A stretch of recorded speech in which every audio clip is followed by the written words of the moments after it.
అలానే ఇప్పుడు స్టేట్ సినిమాలకి ధీటుగా రీలీజ్ సినిమాలు రిలీజ్ అవుతున్నాయి. రీలీజ్ సినిమాల వల్ల విడుదలవుతున్న స్టేట్ సినిమాలు కూడా కలెక్షన్ తగ్గుతున్నాయి. ఆ ఎఫెక్ట్ బాగా పడుతుంది, కొన్ని పడతాయి, జరిగినాయి. అలాగే ఇప్పుడు అంతకుముందు మొరారి మీ దర్శకత్వం మొరారి అంతకుముందు వచ్చిన రీలీజ్ సినిమాలకి రికార్డ్ బ్రేక్ గా కలెక్షన్స్ సునామీ సృష్టించింది. అది ఒక హాట్ టాపిక్ గా కూడా నిలిచింది మొరారి సినిమా. దాని తర్వాత వస్తున్న సినిమా ఇది. అలాగే ఈ సినిమా గురించి, అలాగే నెక్స్ట్ మళ్ళీ మీ సినిమాల్లో, మీరు చేసే సినిమాల్లో రీలీజ్ ఏ సినిమా చేస్తే బాగుంటుంది అనుకుంటున్నారు? అది మీరు చెప్పాలి.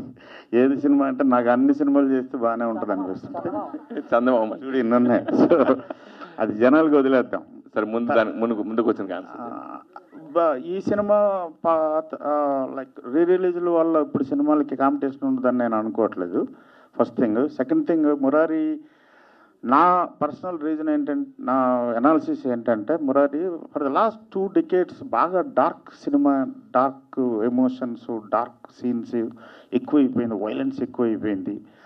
వాటి మధ్యలో సడన్గా కలర్ఫుల్ ఫ్యామిలీ అండ్ మ్యూజికల్ రావటం, అది మహేష్ బాబు మేజర్ ఫ్యాక్టర్ దానికి, and Mahesh Babu fans major factor, plus మురారికి సపరేట్గా ఒక సెక్ట్ ఆఫ్ ఫ్యాన్స్ ఉన్నారు.